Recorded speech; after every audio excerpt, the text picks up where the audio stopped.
আমি সব চাই না দয়াময়, আমি চাই না। মহাপ্রভু বললেন কেন? তুমি তো এইমাত্র বলছিলে তোমার বাড়িতে ছেলে মেয়ে আছে, স্ত্রীপুত্র আছে, তাদের খাওয়াতে হবে, বাঁচিয়ে রাখতে হবে তাদেরকে, যাও নিয়ে যাও। না প্রভু না, তাহলে তুমি আবার তুমি কি চাও? না প্রভু, ওই মাটির ভাণ্ড যেমন তুমি স্বর্ণ মুদ্রাতে পরিপূর্ণ করে দিয়েছ, আমি শুনেছি নাকি এই দেহটাও নাকি মাটির ভাণ্ড, তারপরে ওই মাটির ভাণ্ড যেমন তুমি স্বর্ণ মুদ্রাতে পরিপূর্ণ করে দিয়েছ, এই দেহ মাটির ভাণ্ড তুমি কৃষ্ণ প্রেমে পূর্ণ করো, কৃষ্ণ প্রেমে পূর্ণ করো, কৃষ্ণ প্রেমে পূর্ণ করো, কৃষ্ণ প্রেমে পূর্ণ করো, হে পতিত পাবন গৌর হরি, কৃষ্ণ প্রেমে পূর্ণ করো, পতিত পাবন দয়াল হরি। আর তো কিছু চাই না হরি, পতিত পাবন গৌর হরি, আর তো চাই না হরি, পতিত পাবন গৌর হরি, কৃষ্ণ প্রেমে পূর্ণ করো। শাস্ত্রে বললেন সম্পত্তির মধ্যে জীবের কোন সম্পত্তি গণি না, রাধা কৃষ্ণের প্রেম যার সেই বড় ধনী। হরি বল হরি বল। এই জগতে ধনী বড় বড় বাড়ি বড় বড় গাড়ি থাকলে হয় না মা। এই বড় বড় বাড়ি বড় বড় গাড়ি আপনার যন্ত্রণার কারণ হয়ে দাঁড়াবে, আপনার ঠিকমতো ঘুমোতে দেবে না। এই শাস্ত্রে চৈতন্য চৈতামৃতে বলছে যে সম্পত্তির মধ্যে জীবের কোন সম্পত্তি গণি না, রাধা কৃষ্ণের প্রেম যার সেই বড় ধনী। সেই বড় ধনী। এই গলাকে বললে তুমি যাও, চলে যাও, বাড়ি ফিরে যাও, আস্তে সংসার করবে, কৃষ্ণের সংসার, ভগবানের নাম গান করবে, ভগবানকে সেবা দেবে আর সংসার যাপন করবে। কেমন? এর জন্য মহাপ্রভু বললেন তপন মিশ্রকে, মরকট বৈরাগ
কৃষ্ণের সংসার, ভগবান নাম গান করবে, ভগবানকে সেবা দেবে আর সংসার যাপন করবে। কেমন?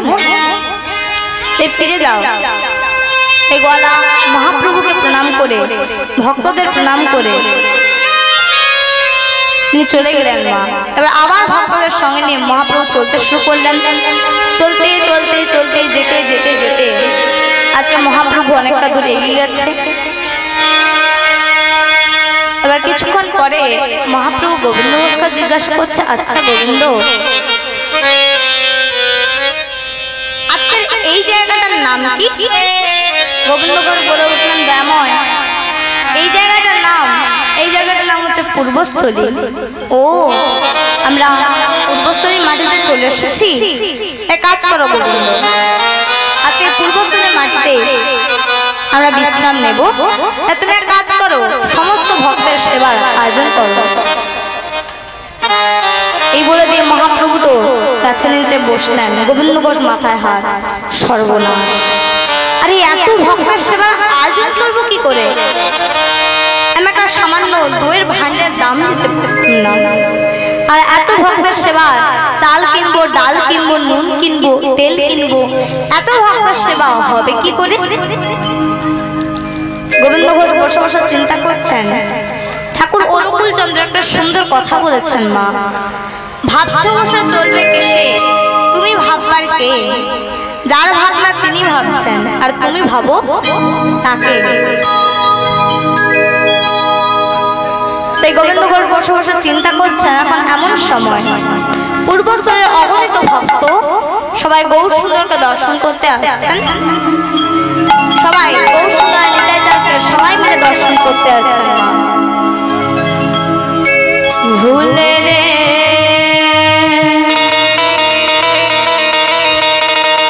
ঝুলে রে নিতাই ঝুল, মঙ্গলাঙ্গ সুন্দর করি ঝুল। ঝুলি রে আহা ঝুলি রে, ঝুলি রে নিতাই ঝুল,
নমস্কার।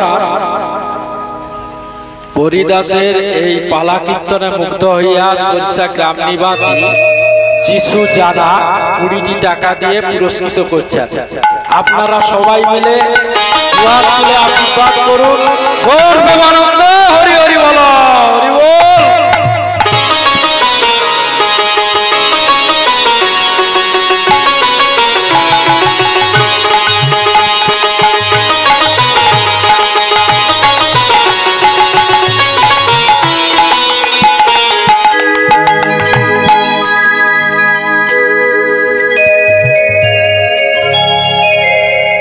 জয় নিতাই, জয় নারায়ণ। মা পূর্বস্তরের অগণিত ভক্ত সবাই খুব সুন্দর করে দর্শন করতে আসছে, সবাই নিয়ে আসছে। কেউ হাতে করে এনেছে পাকা কলা, কেউ মিষ্টি, মিষ্টান্ন, ক্ষীর, সর, ছানা, মোচার ঘন্ট, যে যেমন পেরেছে। মহাপ্রভু যারা ভালোবাসে সবাই নিয়ে আসছে। এত খাওয়ার এনেছে যে ভক্ত যদি 10 দিন ধরে বসে বসে খায় তো খাওয়ার শেষ হবে না। এবার এত ভক্তের খাওয়ার দেখে গোবিন্দ বলছে তো কি আনন্দ। আচ্ছা যাক বাবা, আমি ভাবছিলাম এত ভক্তের সেবা হবে কি করে। প্রভু দয়াময় কিন্তু নিজের সেবার আয়োজন তিনি নিজেই করেছেন। এবার মহাপ্রভুকে সবাই মিলে সেবা দিলেন, সবাই প্রসাদ পেলেন। এবার সবার যখন প্রসাদ খাওয়া হয়ে গেল, মহাপ্রভু গোবিন্দ ঘোষের কাছে সেই রকম ভাবে হাতটা পেতে বলছে, কি গো দিতে হবে না? না প্রভু কি দেব, খাওয়ার পরে যেটা দিতে হয় গো। না প্রভু খাওয়ার পরে কি দিতে হয় আমি বুঝতে পারছি না। আমার মুখ শুদ্ধি গো, মুখ শুদ্ধি, একটা হরিতকি দাও। না প্রভু এত ভক্ত এত কিছু এনেছে কিন্তু কেউ তো হরিতকি আনেনি। তুমি দাঁড়াও, আমি পাশের গ্রাম থেকে ভিক্ষা করে নিয়ে আসি। মুখ শুদ্ধি ভিক্ষা করাবার জন্য ছুটতে ছুটতে যাচ্ছেন। মুখ শুদ্ধি মা গিবার তরে গোবিন্দ চলিল, গোবিন্দ চলিল, গোবিন্দ চলিল, হরি তোকে দাও না মোরে, হরি তোকে দাও না মোরে, হরি তোকে দাও না মোরে, হরি তোকে দাও না মোরে। মহাপ্রভু সেবার তরে হরি তোকে দাও না মোরে, সেবার তরে হরি তোকে দাও না মোরে। মুক্তি মাগিবার তরে গোবিন্দ চলিল, মুক্তি মাগিবার তরে গোবিন্দ চলিল, সখী হরি তোকে মাগিয়া লইল, হরি তোকে আনিয়া লইল। এবার প্রায় 3 কিলোমিটার পথ গিয়ে একটা হরিতকে ভিক্ষা করে নিয়ে আসছে। রাস্তায় আস্তে আস্তে তার মনে হলো, আচ্ছা তা প্রভু আজকে যেরকম খাওয়ার পরে হরিতকে চাইলেন, তা কালকে তো চাইতে পারে। তা কালকে যখন চাইবে আমি কি আবার এত রাস্তা আসবো? তাই আজকে একটা গোটা হরিতকে পেয়েছি, অর্ধেকটা আজকে দেবো আর অর্ধেকটা কালকে দেবো। আর কালকে দেবো ভেবে অর্ধেকটা হরিতকে ভেঙে আর ধুতির আঁচলে করে বেঁধে রেখেছে মা, আর অর্ধেকটা হরিতকে মহাপ্রভুকে দিয়েছে। আজকে মহাপ্রভু অর্ধেকটা হরিতকে দেখলেন, কিচ্ছু বললেন না, সেবা করলেন। কিছু বললেন না মা, তিনি সেবা করলেন। দেখতে দেখতে রাত্রিবেলা হলো। সকাল হতেই আবার ভক্তদের সঙ্গে নিয়ে ভগবান চলতে শুরু করলেন। চলতে চলতে কিছু দূর রাস্তা যাওয়ার পরে মহাপ্রভু গোবিন্দ ঘোষকে জিজ্ঞাসা করলেন, আচ্ছা গোবিন্দ আজকের এই জায়গাটার নাম কি? গোবিন্দ ঘোষ বলে উঠলেন, দয়াময় এই জায়গাটার নাম, এই জায়গাটা হচ্ছে আমার জন্মস্থান, আমার বাপ ঠাকুরদাদের জায়গা, এর নাম হচ্ছে অগ্রদ্বীপ। ও আচ্ছা, তাহলে আমরা অগ্রদ্বীপের মাটিতে চলে এসেছি। কাজ করো গোবিন্দ, আজকে এই অগ্রদ্বীপের মাটিতেই আমরা বিশ্রাম নেব। তাই তুমি এক কাজ করো, তুমি সমস্ত ভক্তের সেবার আয়োজন করো। এবার গোবিন্দ ঘোষের কোনো চিন্তা নেই, কারণ জানে আগামী কাল যেমন ভক্ত এনেছিল আজকেও নিশ্চয়ই নিয়ে আসবে। আজকে অগ্রদ্বীপের অগণিত ভক্ত সবাই মহাপ্রভুকে দর্শন করতে আসছে, সবাই নিয়ে আসছে মা। প্রভু সেবার পরে ভক্ত সবাই প্রসাদ পেলেন, এমন সবাই মহাপ্রভু অন্তরে জানিয়া হরি কহিলেন চাতুর করি, অন্তরে জানিয়া হরি কহিলেন চাতুর করি, অন্তরে জানিয়া হরি কহিলেন চাতুর করি, অন্তরে জানিয়া হরি কহিলেন চাতুর করি। মুখ শুধু দাও না মোরে, মুখ শুধু দাও না মোরে, মুখ শুধু দাও না মোরে, মুখ শুধু দাও না মোরে, ভোজনের অবশেষে মুখ শুধু দাও না মোরে, ভোজনের অবশেষে মুখ শুধু দাও না মোরে, ভোজনের অবশেষে মুখ শুধু দাও না মোরে, ভোজনের অবশেষে মুখ শুধু দাও না মোরে, মুখ শুধু দাও না মোরে, মুখ শুধু দাও না মোরে। এবার প্রায় 3 কিলোমিটার অমনি গোবিন্দ ঘোষ বলে বললেন, আচ্ছা আচ্ছা তা প্রভু তুমি আমাকে গতকাল হইতকে চেয়েছিলে, আমার হইতকে দিতে অনেক দেরি হয়ে গিয়েছিল, আজকাল দেরি করবো না, দাঁড়াও। এই বলে অর্ধেকটা হইতকে ধুতি থেকে খুলে আর মহাপ্রভুর হাতে দিয়েছে। মানে মহাপ্রভু বললেন, গোবিন্দ কত কালকে তোমার হইতকে দিতে এত দেরি হলো, আর আজকে তো তুমি সঙ্গে সঙ্গে দিয়ে দিচ্ছ, তা ব্যাপারটা কি? অমনি গোবিন্দ ঘোষ বলে উঠলেন, প্রভু সত্যি কথা বলতে কি দয়াময়, আগামী কাল আমি একটা গোটা হইতকে পেয়েছিলাম, অর্ধেকটা আজকে দিচ্ছি, আর একটা কালকে দিয়েছিলাম। মহাপ্রভু বলে উঠলেন, বাহ খুব ভালো, খুব ভালো। গোবিন্দ ঘোষ বলে উঠলেন, প্রভু আমি আমি কি কিছু ভুল করে ফেললাম? না না না না না না না, তুমি তুমি কিচ্ছু ভুল করনি, ভুল করেছো তো আমি, আর আমি ভুল করেছি, তোমাকে আমি আমার নিজের সঙ্গী করে নিয়েছি, তোমাকে আমি আমার সঙ্গী করে নিয়েছি। তুমি গোবিন্দ ঘোষ বলে উঠলেন, কি বলছো কি তুমি দয়াময়, কি কি বলছো তুমি? না আমি ঠিক কথাই বলছি, ভুল তুমি করনি, ভুল করেছি আমি, আর আমি ভুল করেছি, তোমাকে আমি আমার নিজের সঙ্গী করে নিয়েছি।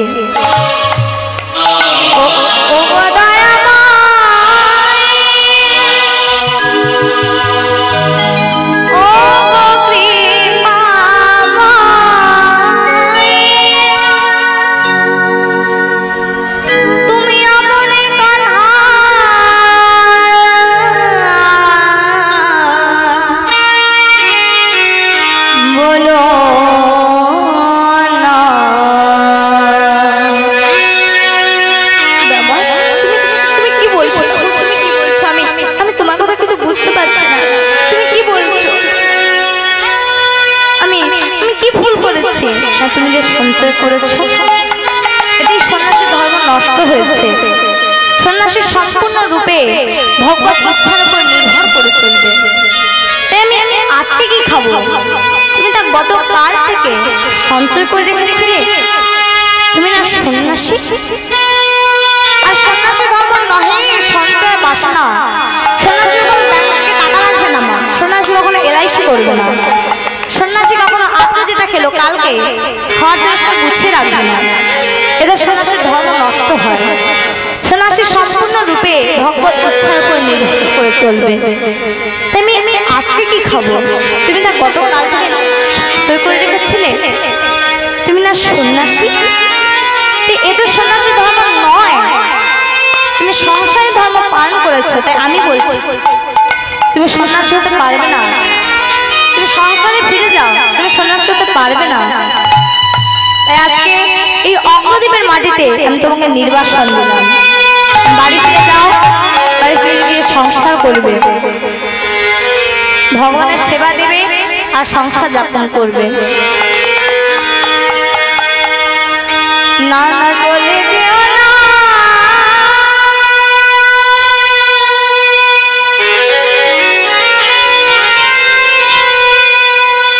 চলে যেও না,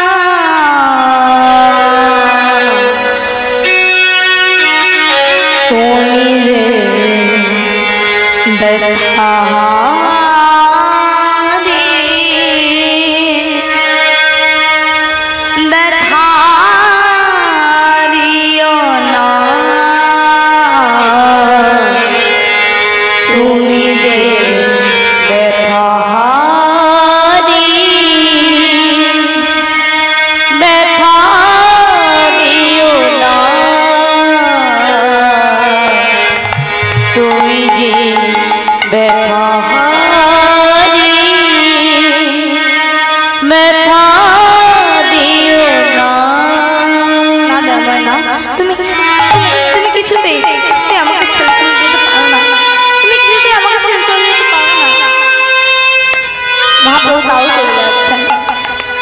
বলছে দয়াময়, আমি আমি কি অন্যায় করেছি বলো, কি ভুল করেছি বলো? বোঝা তুমি যে সঞ্চয় করেছো, এটি সন্ন্যাসী ধর্ম নষ্ট হয়েছে। সন্ন্যাসী সম্পূর্ণরূপে ভগবত ইচ্ছার উপর নির্ভর করেছে। কিন্তু তুমি সন্ন্যাসী হয়ে সংসারী ধর্ম পালন করেছো। আমি বলছি তুমি সন্ন্যাসী হতে পারবে না, তুমি বাড়ি ফিরে যাও। পারবে না, পারবে না তুমি সন্ন্যাসী হতে। না দয়াময় না, আমি আমি কিছুতেই তোমাকে আমাকে ছেড়ে চলতে তো দেবো না।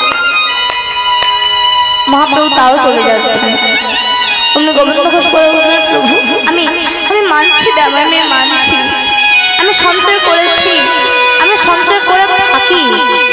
যদি আমি সঞ্চয় করে থাকি সেটা আমি আমার জন্য নয়, সেটা আমি তোমার জন্য করেছি। আর তাতেও যদি আমার অপরাধ হয়, অন্যায় হয়, তুমি আমাকে শাস্তি দাও, দণ্ড দাও, কিন্তু তুমি আমাকে ছেড়ে চলে যেও না। মহাপ্রভু তাও চলে যাচ্ছে।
কোনারপুর গ্রাম নিবাসী অভিষেক মণ্ডল পরিদাসের এই পালা গানে মুগ্ধ হইয়া 50টি টাকা দিয়ে পুরস্কৃত করছেন।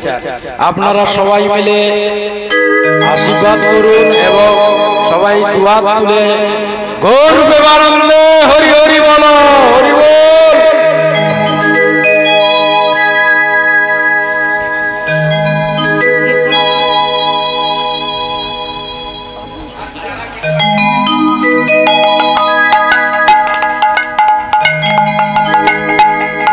জয় রাধে, জয় নিতাই।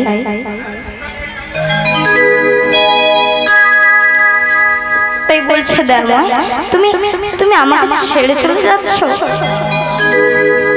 তুমি আমাকে ছেড়ে চলে যাচ্ছ। তাই আমি বলছি তেমন, তুমি তুমি আমাকে ছেড়ে চলে যাও। তুমি ভাবছো আমি আমি তোমাকে ছেড়ে বাঁচতে পারবো না, কিন্তু আমি তোমাকে ছেড়ে বেঁচে থাকতে পারবো, আমি তোমাকে ছেড়ে ভালো থাকতে পারবো। তুমি চলে যাও, চলে যাও দয়াময়, তুমি চলে যাও। মহাপ্রভু তাও দাঁড়িয়ে আছেন, বলছে দয়াময় আমি যে তোমাকে একদিনের জন্য ভালোবেসে থাকি, তাহলে এক পক্ষ কালের মধ্যে অর্থাৎ 15 দিনের মধ্যে তোমাকে আবার আমার কাছে আসতে হবে, তোমাকে আবার আমার কাছে আসতে হবে। এই কথা শোনার জন্য মহাপ্রভু দাঁড়িয়েছিলেন। মা মহাপ্রভু আস্তে আস্তে চলে যাচ্ছেন। গোবিন্দ ঘোষ যত দূর চোখ যায় তত দূর মহাপ্রভু দিয়ে তাকিয়ে আছেন। যখন আর দেখতে পাচ্ছেন না তখন তিনি অচৈতন্য হয়ে পড়লেন। গ্রামের লোকজন তাকে চিনতে পেরে তাদের বাড়িতে পৌঁছে দিয়ে এলো। দেখতে দেখতে একদিন গেল, 2 দিন গেল, 3 দিন গেল, 4 দিন। গোবিন্দ ঘোষ সদা সর্বদা কাঁদে আর চিন্তা করে প্রভু আর বুঝি তিনি আমার কাছে আসবেন না, তিনি আর বুঝি আসবেন না। এই কথা চিন্তা করতে করতে আর 14 দিন ভাবলেন আজকেও যখন প্রভু এলেন না, আমি আর বেঁচে থাকতে চাই না, আমি আত্মহত্যা করতে চাই। আত্মহত্যা করবার জন্য ছুটতে ছুটতে যাচ্ছেন। আজ গৌরা গৌরা গৌরা বলি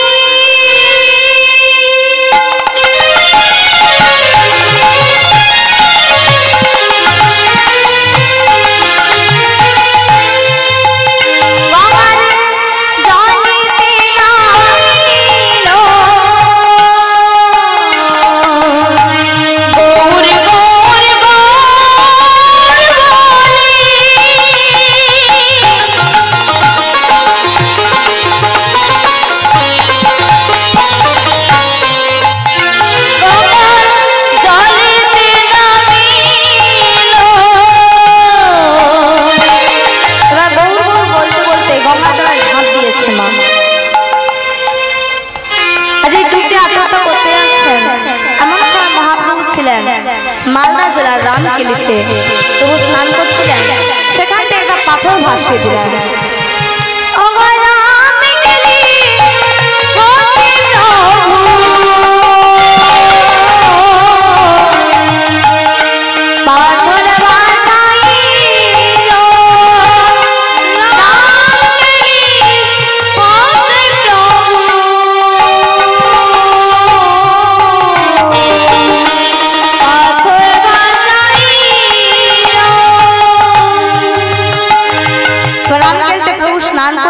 সেখান থেকে একটা পাথর ভাসিয়ে দিলেন, একটা পাথর ভাসিয়ে দিলেন মা। আর যতবার গোবিন্দ ঘোষ ডুব দিয়ে আত্মহত্যা করতে যাচ্ছেন ততবার পাথরটা এসে মাথায় লাগছে, যতবার ডুবতে যাচ্ছে ততবার পাথরটা এসে মাথায় লাগছে, বারবার শরীর দিচ্ছে। আচ্ছা তো কোনো মরার কাঠ হয়তো বারবার আমরা স্পর্শ করছে, তাই বারবার শরীর দিচ্ছে আর বারবার সে মাথায় লাগছে। তখন গোবিন্দ ঘোষ রেগে গিয়ে ভাবলেন পাথরটাকে দূরে ছুড়ে দেবো, আর পাথরটাকে নিয়ে যেই দূরে ছুড়ে দিতে যাবেন সেই পাথরের মধ্য থেকে বলে উঠলেন গোবিন্দ কে কে আত্মহত্যা করা মহাপাপ, ফিরে যাও গোবিন্দ ফিরে যাও, আত্মহত্যা করো না। তাই গোবিন্দ ঘোষ সে পাথরটাকে হাতের মধ্যে নিয়ে তিনি বাড়ি ফিরে এলেন, আত্মহত্যা তার হলো না। দেখতে দেখতে একদিন গেল, 2 দিন গেল, তিনি পাথরটাকে একটা দরজার কোণে রেখে দিয়ে এদিকে বসে বসে কাঁদছেন। আমার এমন সময় দরজায় কে যেন ঠক ঠক করছে, গোবিন্দ কে কে। আর যেই গোবিন্দ ঘোষ দরজাটা খুলেছেন, মানে কি কি মহাপ্রভু তুমি এসেছো, তুমি এসেছো, আমি জানতাম তোমাকে আমার কাছে আসতে হবে, কারণ আমি যে অন্যায় করেছি সেটা আমি আমার জন্য নয়, সেটা আমি তোমার জন্য করেছি। এই এসো প্রভু এসো। ভগবানকে নিয়ে ভেতরে এলেন, উনি ভগবান বলতেন গোবিন্দ গতকালকে যে তুমি আত্মহত্যা করতে গিয়েছিলে সেখানে তুমি কিছু পেয়েছিলে? গোবিন্দ ঘোষ বলে উঠলেন হ্যাঁ প্রভু, একটা পাথর পেয়েছিলাম। সেই পাথরটা নিয়ে এসো। আর পাথরটা নিয়ে এসে যে গোবিন্দ ঘোষ মহাপ্রভু হাতে দিয়েছে, মানে সঙ্গে সঙ্গে একটা গোপীনাথের বিগ্রহে পরিণত হয়েছে। বিগ্রহটা গোবিন্দ ঘোষ মহাপ্রভু হাতে দিয়ে বললেন, যাও আস্তে সংসার করবে, কৃষ্ণের সংসার। আস্তে তুমি আমাকে ভুলে গিয়ে এই গোপীনাথের সেবা করবে, যাও। আর যেই গোপীনাথের বিগ্রহকে গোবিন্দ ঘোষের হাতে তুলে দিয়েছে, অমনি গোবিন্দ ঘোষ বলে উঠলেন, না না না না না না না, আমি তোমাকে ছাড়া আর কারোর সেবা করতে চাই না। আমায় বলো না ভুলিতে, বলো না, বলো না, বলো না ভুলিতে, বলো না, বলো না, বলো না ভুলিতে, বলো না, বলো না, বলো না ভুলিতে, বলো না। ওই আমি চাহি না, না না না না না, আমি তোমাকে ছাড়া কাউকে চাই না, আমি শুধু তোমাকে চাই। চাহি না, চাহিলো না হরি, চাহি না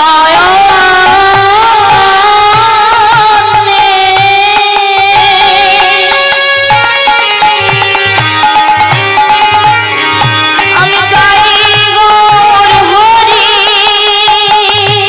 ওই আমি আপনে আছি, মন প্রাণ জানি। আমি আপনারই আছি, মন প্রাণ জানি। ওই আমায় বলো না ভুলতে, আমি পারি না সহিতে। বলো না বলিতে, পারি না সহিতে। ওই আমায় বলো না ভুলতে, বলো না, বলো না, বলো না, না না না না, আমায় বলো না ভুলিতে, বলো না, বলো না ভুলিতে, বলো না, বলো না ভুলিতে দাদা, বলো না ভুলিতে দাদা, বলো না ভুলিতে, বলো না।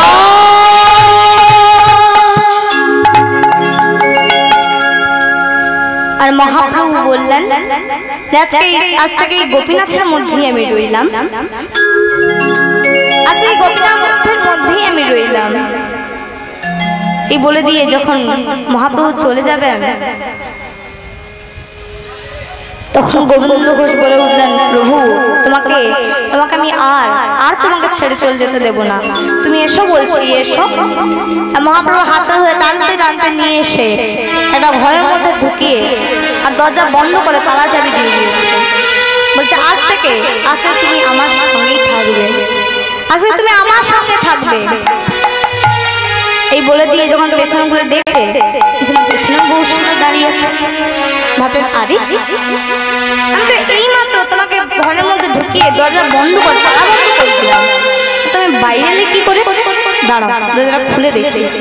এবার দরজাটা খুলে তখন দেখছে ভেতরেও বহু সুন্দর আর বাইরেও বহু সুন্দর।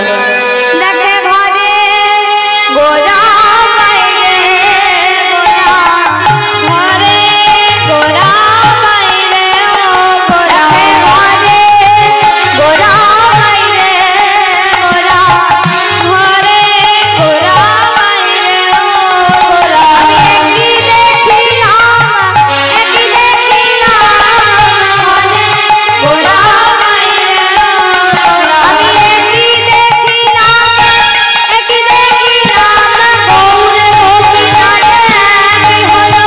একই দেখিলাম, একই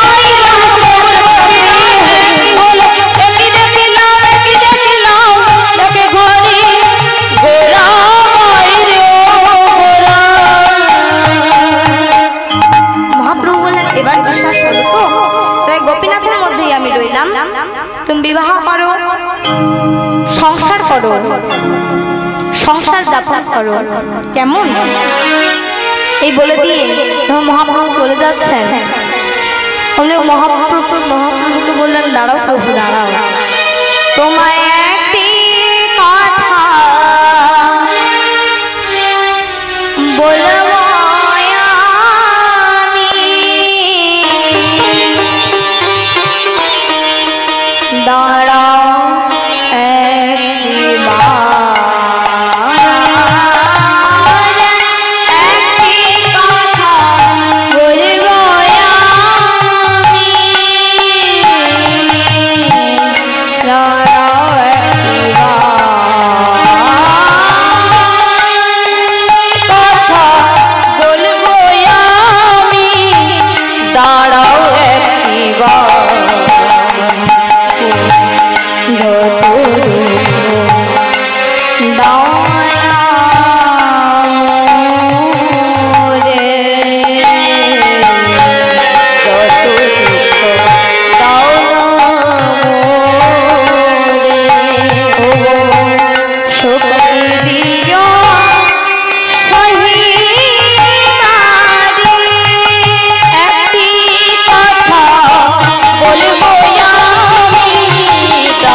নিজের মনের কথা বললেন যে আমি যেন তোমাকে ভুলে না যাই।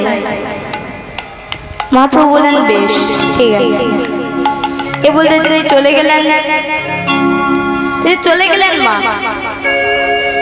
এবার গোবিন্দ ঘোষ ভাবছে, তাহলে মহাপ্রভু যেহেতু আদেশ করেছে তিনি বিবাহ করলেন এক সতী সাথী রমণী, যার নাম মাধবী দেবীর সঙ্গে তিনি বিবাহ করলেন। বিবাহের কয়েক বছর পরে একজন সন্তান জন্মগ্রহণ করলেন। সন্তানের বাবা হয়েছে। ছেলেকে কোলে নিয়ে সময় কেটে যায় মা। যে খাওয়াটা ভগবানকে দেওয়ার কথা সেই খাওয়াটা ছেলেকে দেয়, আর ছেলে খাওয়াটা ভগবানকে দেয়। আর এইরকম যখন ভুল হয়ে যাচ্ছে, তখন ভগবান চিন্তা করলেন যে আমার ভক্ত সে মায়ে পড়ে যাচ্ছে, তা মায়ের বন্ধনটাকে তো ছিন্ন করে দিতে হবে। মাত্র কয়েকদিনের জ্বরে তার স্ত্রী মাধবী দেবী তিনি পৃথিবীর মায়া কাটিয়ে চলে গেলেন।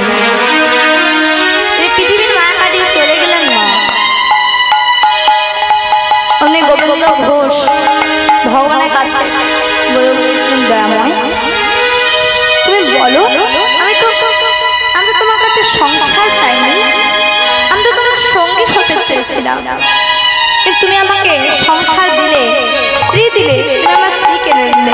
বলো বলো কেন কেন তুমি আমার স্ত্রীকে কেড়ে নিলে? ये जगत बड़ा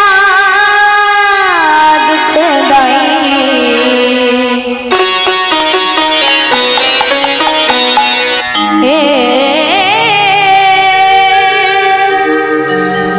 ये जगत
তুমি তুমি আমার স্ত্রী কিনে নিয়েছো, আমি তোমায় কিচ্ছু বলবো না।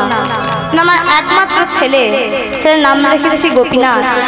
তুমি হলে আমার বিগ্রহ গোপীনাথ, আর এ হলো আমার পুত্র গোপীনাথ। তুমি আমার স্ত্রীকে কিনে নিয়েছো, আমি তোমায় কিচ্ছু বলবো না। আমার পুত্রকে তুমি ভালো রেখো, আমার পুত্রকে তুমি ভালো রেখো।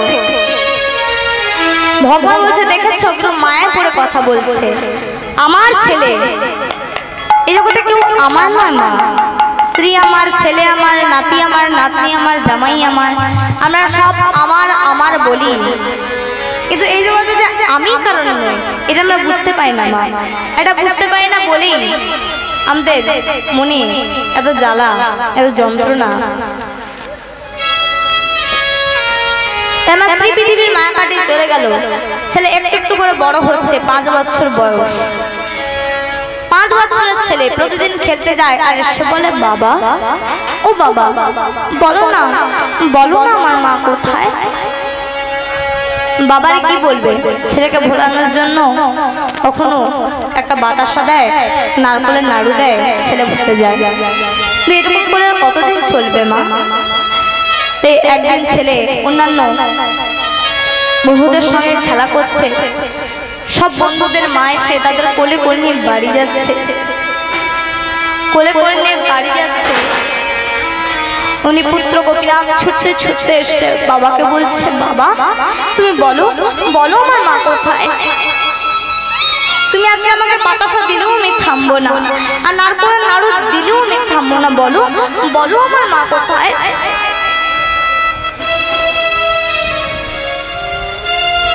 বাবার কি বলবে, চুপচুপ করে দাঁড়িয়ে আছে। উনি বলো না বাবা, বলো বলো আমার মা কোথায়। আর বারবার যখন জিজ্ঞাসা